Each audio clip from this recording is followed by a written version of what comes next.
வணக்கம். அன்புக்கு பஞ்சமில்லை. இந்த வார்த்தை ரொம்ப நல்லா இருக்கு ராம்ஜி அப்படின்னு நிறைய பேர் எனக்கு ஃபோனில் தெரிவித்த அத்தனை நேயர்களுக்கும் நண்பர்களுக்கும் உறவுகளுக்கும் நன்றி. இந்த அன்புக்கு பஞ்சமில்லை விஷயத்தில் சமீபத்தில் வீட்டில் ஒரு சண்டி ஹோமம் பண்ணிடும். உடனே சில பேர் சண்டி ஹோமத்தை வீட்டில் எப்படி பண்ணலாம் அப்படின்லாம் சொல்லி கேட்டாங்க. வீடுனா வீடு இல்லைங்க, வீட்டுக்கு கீழே கார் பார்க்கிங் இருக்குங்க. அந்த கார் பார்க்கிங் 4 வீடு இருக்கிறதுனால 4 வீட்டுக்குமே பொதுவானதுங்க. அங்கே ஒரு பிள்ளையார் கோவிலை நான் கட்டியிருக்கேங்க. அந்த பிள்ளையார் கோவிலை நான் தான் கட்டியிருக்கேன். ஆனால் அந்த பிள்ளையார் கோவிலை பொதுவாக தான் வச்சுருக்கேன். அந்த பிள்ளையார் கோவில் சன்னதியில் தாங்க சண்டி ஹோமம் அப்படின்னு சொல்லியிருந்தேன். அது குறித்து சண்டி ஹோமம் நடக்க போகுது அப்படின்னு சொல்லி என் சகோதரர், அன்பு சகோதரர் பெருங்குளம் ராமகிருஷ்ண ஜோசியரும் நானுமே கூட சில வீடியோக்கள் வெளியிட்டோம். இதை பார்த்துட்டு எனக்கு ஒரு ஃபோன் வந்து, அந்த ஃபோன் ஹோமத்துக்கு நான் ஏதாவது பொருட்கள் தரலாமா அப்படின்னு சொல்லி கேட்டேன். தாராளமாக கொடுங்க தாயே அப்படின்னு சொல்லிட்டு அந்த பெண்மணிகிட்ட நான் சொன்னேன். உடனே அடுத்தாப்புல ஹோமத்துக்கு என்னென்ன பொருட்கள் வேணும் அப்படின்னு எனக்கு ஒரு லிஸ்ட்டாக தர முடியுமா அப்படின்னு சொல்லி கேட்டேன். உடனே பெருங்குளம் ராமகிருஷ்ண ஜோசியத்தை சொல்லி, கண்ணு இது மாதிரி கேட்குறாங்கய்யா, ஒன்று கூட நான் அண்ணா ஒவ்வொரு சமயத்துக்கும் ஒவ்வொரு பொருளுக்கும் ஒவ்வொரு திரவிய பொருட்களுக்கும் என்னென்ன அப்படிங்கிற ஒரு பலன்களே இருக்குன்னா அதை நான் தரேண்ணா அப்படின்னு சொல்லி அனுப்பிச்சி வச்சேன். அவங்கள்ட்ட உடனே நான் அனுப்பிச்சி வச்சேன். நீங்கள் நம்புனா நம்புவங்க, இல்லாட்டினா பரவாயில்ல.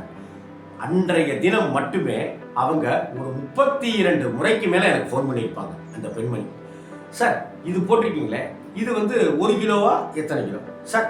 விராட்டின்னு போட்டிருக்கீங்களே, விராட்டி ஒரு பாக்கெட்டில் 5 இருக்கும், 4 இருக்கும், அது மாதிரிலாம் இருக்கும். நான் எத்தனை பாக்கெட் வாங்கி கொடுத்தேன் இப்படின்னு 32 முறை அந்த சண்டி ஹோமத்துக்கு அந்த பொருட்கள் வழங்குவதற்கு அந்த பெண்மணி கேட்டாங்க. எனக்கு ஆச்சரியமான ஆச்சரியம். என்னடா இது, ஒரு அவ்வளவு சிரத்தையா, அவ்வளவு டெடிகேஷனா அந்த பெண்மணி கேட்டாங்களே அப்படின்னு சொல்லி நானும் ஒவ்வொன்றா விளக்கம் சொல்லிகிட்டே இருக்கேன். நான் கோபப்படலை, அயற்சி ஆகலை, அழுத்துக்கலை, சலிச்சுக்கலை. ஏன்னா எங்கிருந்தோ ஒரு பெண் இங்கே இந்த சண்டி ஹோமத்துக்கு உண்டான பொருட்களை எல்லாம் தரேன்னு சொல்கிறாங்க.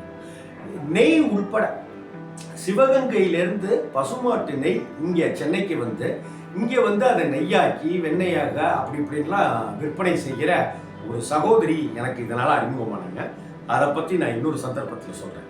இப்படிப்பட்ட ஒரு சூழ்நிலையில் அவங்கள்ட்ட நான் சொன்னேன், நீங்கள் நாங்கள் வேணா வாங்கிக்கிறோமா அப்படின்னு சொன்னேன். அண்ணா இந்த 32 முறை ஒரே நாளில் பேசினாங்கல்ல, முதல் 2-3 முறை தான் என்னைய சார்னு சொல்லி கூப்பிட்டாங்க அந்த பெண்மணி. அதற்கு பிறகு அண்ணா அண்ணான்னு சொல்லி தான் கூப்பிட ஆரம்பிச்சிட்டாங்க. அண்ணா அண்ணான்னு தான் கூப்பிட்டாங்க. நானும் கிருத்தியாவும் கூட வாங்கிக்கிறோம் தாயே அப்படின்னு சொல்லி சொன்னோம். அண்ணா அதை தூக்கிட்டுலாம் போக முடியாதுன்னா, அவ்வளோ வெயிட்டாக இருக்கணும். இல்லைனா தூக்கிட்டு போக முடியாதுன்றாங்க. நம்ம எத்தனையோ விஷயத்த நம்ம ஃபேசினோ வண்டியில் முன்னாடியும் பின்னாடியுமா வச்சு எடுத்துகிட்டு போயிருக்கோம் அப்படின்னு சொல்லிட்டு, சரிம்மா நீ எப்படி எடுத்துகிட்டு வர சொல்லணுமோ சொல்லுங்கள், நான் எடுத்துக்கிறேன் அப்படின்னு. அப்புறமா உங்களுக்கு நிறைய வேலைகள் இருக்குது, அதனால் என் பையனையே அனுப்பிச்சி விட்றேன் அப்படின்னு சொல்லி பையனை அனுப்பிச்சி விட்டாங்க. அந்த பையன் அவ்வளோத்தையும் தூக்கிட்டு இங்கே வச்சாங்க. இந்த பெண்மணியை நான் பேசிகிட்டு இருக்கும்போதே நான் அழுதுட்டேன். அந்த பெண்மணி பள்ளிக்கரணையில் இருக்காங்க. பேசிக்கிட்டே இருக்கும்போது, கண்டிப்பாக ஹோமத்துக்கு நீங்கள் வரணும் தாயே அப்படின்னு அந்த பெண்மணிகிட்ட நான் சொன்னேன். அண்ணா என்னால் வீட்டை விட்டு வெளியில் நகரவே முடியாதுண்ணா, வாக்கிங் ஸ்டிக் மூலமாக சமையக்கட்டு, பெட்ரூம், டாய்லெட் இப்படி தான் நான் போயிட்டுருக்கேன் அப்படின்னு அந்த பெண்மணி சொன்னாங்க. அதிர்ச்சி ஆயிடுச்சு. என்னம்மா அப்படின்னு சொல்லி கேட்டேன். இந்த ஹோமத்துக்கு உண்டான பொருட்களை எல்லாம் கொண்டு கொடுத்த பையன் இன்னைக்கு பிடெக் படிக்கிறான். ஆனால் அந்த பையனுக்கு 2 வயசு ஆகும்போது, அதாவது தன்னுடைய பையனுடைய 2வது பிறந்த நாள் முடிந்து அடுத்த நாள் இவங்க காரில் பயணம் பண்ணும்போது கார் ஒரு மோசமான விபத்தை சந்திக்குது. அந்த விபத்தில் இவங்களுக்கு கழுத்து நரம்பெல்லாம் உடைபட்டு, கால் கையெல்லாம் அடிபட்டு, கிட்டத்தட்ட நரம்புகளையெல்லாம் கோர்த்து சேர்த்து தொடுத்து அப்படி இப்படின்னு பண்ணி இன்னைக்கு அவங்க ஒரு படுத்த படுக்கையாக இருக்கிறவங்களா இருக்காங்க.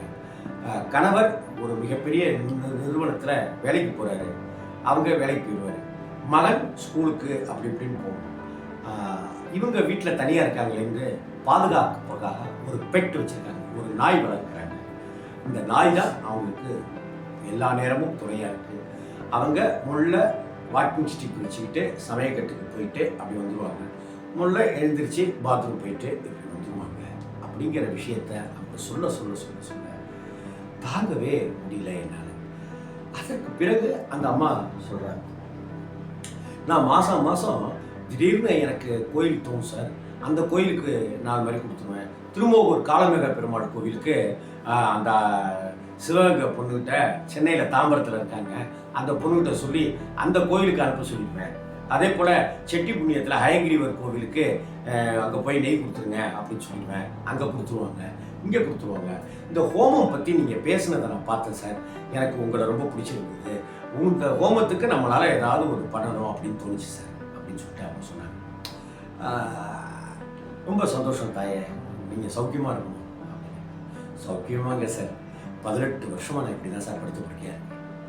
என் பையன் அடிக்கடி சொல்லிகிட்டே இருப்பான் சார், ஏம்மா என்னை தூக்கி கொஞ்சவே இல்லையம்மா, நீ என்னை தூக்கி கொஞ்சினதாகவே எனக்கு ஞாபகமே இல்லையம்மா அப்படின்னு சொல்லி என் பையன் அடிக்கடி அழுவான் சார். அதுதான் என்னால் தாங்கவே முடியல. என்னுடைய குழந்தை 2 வயசு இருக்கும்போது எனக்கு இந்த விபத்து ஏற்பட்டுச்சு. ஆனால் இன்னைக்கு வரைக்கும் என் குழந்தைய நான் தூக்கி கொஞ்சம் முடியலையேங்கிற அந்த பெயின் அன்னியிலேருந்து எனக்கு இன்னும் வரைக்கும் இருக்குது சார்.